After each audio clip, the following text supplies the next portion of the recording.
Hello everyone, myself Chinmay. Welcome to our YouTube channel Study with Chinmay. आज आम ये video discussion करवा तुम जो बीएड फर्स्ट सेमिस्टर जो सीरीज टे स्टार्ट होता जो पर्सपेक्टिव चाइल्ड डेवलपमेंट से आम यूनिट 1 आम 4टी क्वेश्चन डिस्कसन करते प्रीवियस भिडियो आम डिस्कसन करते जे कौन stages of growth and development at infancy stage infancy period मान जो 0 to 2 year और पिला मानकर केमिति ग्रोथ हुए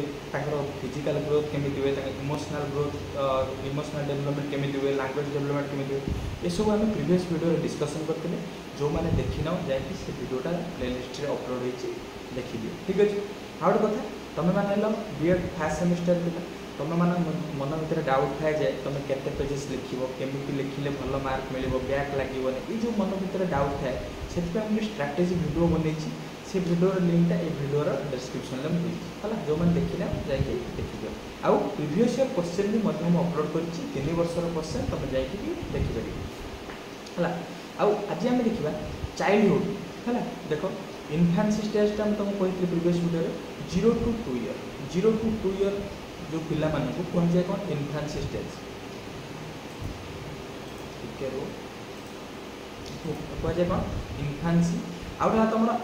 जो चाइल्डहुड टाक डिवाइड कराई 2 टाइप्स गोटे अर्ली चाइल्डहुड आउटा कौन लेटर चाइल्डहुड चाइल्डहुडटा एक्चुअली 2 to 12 ईयर से जो 2 टाइप डिवाइड होती कौन 2 to 6 ईयर है अर्ली चाइल्डहुड आउ लेटर चाइल्डहुड है कौन 6 to 12 ईयर आम यहाँ मिसिकी पढ़ा जे ये चाइल्डहुड समय फिजिकल डेवलपमेंट केमिति हुए मेंटल डेवलपमेंट केमिति हुए सोशल डेवलपमेंट केमिति हुए मोरल एंड इमोशनल डेवलपमेंट कौन केमिति हुए आम से विषय डिटेल डिस्कसन करें ठीक है देखो दिस स्टेज इंक्लूड्स 2 सब स्टेजेस जो कोड चाइल्डहुड स्टेज को आउ 2टा स्टेज रे डिवाइड कराई one is early childhood another is letter childhood जोटा कि ऊपर कहली बुझिया the period covers between 5 or 6 years to 12 years पर्यंत बुझिया compared to infancy देखो compared to infancy growth rate is slow but stable during childhood से कौन सो इन्फांसी स्टेज रे जेतिक स्पीड रे ग्रोथ होता है जो आम चाइल्डहुड समय एते स्पीडली हुए ना बुझे in this stage the children gain 2 to 3 inches height and 5 to 6 pound weight every year है प्रति वर्ष 2 to 3 inches कौन हाइट बढ़ता है और 5 to 6 pound वेट गेन होता है दे लर्न टू वॉक जे कौन चाइल्डहुड समय से कौन चलवा शिखती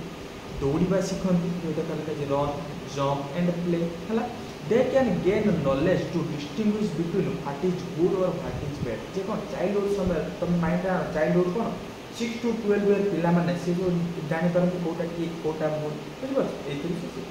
बुझे यहाँ तुम इंट्रोडक्शन तापर देखा फिजिकल डेवलपमेंट माने बॉडी कौन केमती डेवलपमेंट हो चाइल्डहुड स्टेज देखो children at early childhood begins to develop athletic appearance and lose their babies nature जो पिलाड़ियामी गुण थाए सब है सीटा को से लुज करती आउ कौन एथलेटिक माने खेला कूद दौड़े ये से कौन बेसी मन ध्यान दिखती है as abdominal muscle develop the trunk arm leg grow longer जे कौन कहला जे एब्डोमिनल भीतर मसल गुड़ा सब स्ट्रंग हुए कौन मुंडटा बढ़े आर्म हाथ गोड़ ये सब कौन बढ़े है as the brain and head grow rapidly than any other part of the body ये कौन ब्रेनटा यही समय कौन हुए बेसी डेवलप हुए क्या बॉडी जो अदर पार्ट ठार मुंडटा बेसी डेवलप हुए यही चाइल्डहुड समय बुझे यहाँ कौन अर्ली चाइल्डहुड तापर तो later childhood is known as pre adolescence पूर्व अवस्था को कहुए कौन तुम later childhood the different body parts of the body become stronger during this period है ये एज कौन हुए बॉडी पार्ट का स्ट्रंग हुए टाइट हो जाए बॉडी गुड़ा a child at this stage restless he must engage himself with your other activity जे कौन कह स्टेज पिलाटा बहुत खेलकूद में मन दिए है आउ सी रेस्टलेस सब गोटे कौन गोटे करूँ है कौटी दौड़ुव कौटी बुलुव कौटी चलुव गोटे कौन सब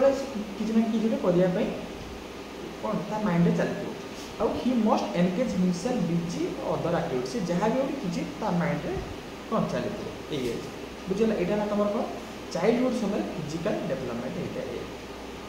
तापर मेंटल डेवलपमेंट कौन होता है देखिए ये this is the stage of intellectual advancement से कौन ये समय बुझा शक्ति तरह आसे से जापर कौटा ठीक कौटा भूल तो child develops power of observation reasoning and abstract thinking जे यही समय कौन हुए ना ऑब्जर्वेशन से देखिकी शिखिब थर गोटे थर बापा गोटे कौन बाड़ी में पढ़ुं से देखिकी शिखिब निजे करने ट्राए कर ऑब्जर्वेशन कैपेसिटी बढ़ रीजनिंग है सी कौटा ठीक कौटा भूल केमी यहाँ हो निजे माइंड मैं निज माइंड से कर बुझिपार ये accumulates large amount of knowledge and information physically and intellectual से यही समय कौन बहुत जिन जानापी ट्राए करें यहाँ केमी होता कहीं हो देखो ये पिला पचारे यहाँ कहीं होता केमी होता कौन है से कहीं होता बहुत जिन जानापी इच्छा in this period of this is the period of stability है से स्टेबल ही रुहति आउ बहुत जिन जानापी सी चाहती है यहाँ कौन मेंटल डेवलपमेंट तापर सोशल डेवलपमेंट देखो during this period there is further development team spirit है सी कौन सब सांग मान सहित बुलाया चाहूब जोटा सांग मैंने करेंगे से करने सांग सहित बोलुव खेलुव यहाँ टीम स्पिरिट तो social sphere of the child is widened and he forms friendship with boys on his own age से कौन सांग मान सहित बेसी मिसापी ट्राए कर बहुत सांग करने ट्राए करेंगे he becomes member of gang during this period of social development mostly takes place at a playfield कौन सब खेल कूद मन दब जोटा कि कह boys usually takes place keep interest in various types of games the social development takes place through the social experience से बाहर सब जहाँ शिखब जो खेल पड़िया बेसी समय तार बाहर जहाँ शिखब से कौन एक्सपीरियंस करके जान है यहाँ तुम कौन सोशल डेवलपमेंट जो चाइल्डहुड स्टेज रे तो तार सोशल डेवलपमेंट केमी हुए है आउ गोटे सोशल डेवलपमेंट स्कूल हो पार है से स्कूल सार जहाँ पढ़ेले जोटा भल कथा गोटे सार कहले से मन देख शुणव निज उपर आप्लाय कर बुझापी ट्राए कर बुझिपार मोराल एंड इमोशनल डेवलपमेंट जे यही जो चाइल्डहुड स्टेज रे तार नैतिक ज्ञान केमी हुए कौटा ठीक हुए कौटा भूल हुए से तुम सहित आर्गुमेंट कर बुझ जानापी ट्राए कर देखो ड्यूरिंग दिस स्टेज तो इमोशन मोर गेट स्टेबिलाइज देख छोट बेले तुम थर गोटे कौ जिन गोटे छोट पे इन्फान्सी स्टेज तुम थर सी गोटे जिद्दी कर तुम देलनि से कांदी बट जो आगे चाइल्ड 6 to 12 ईयर पिला जो स्टेज रे सी तो तुम नदेले से संगे संगे कांदबनी सी बुझब जे यहाँ को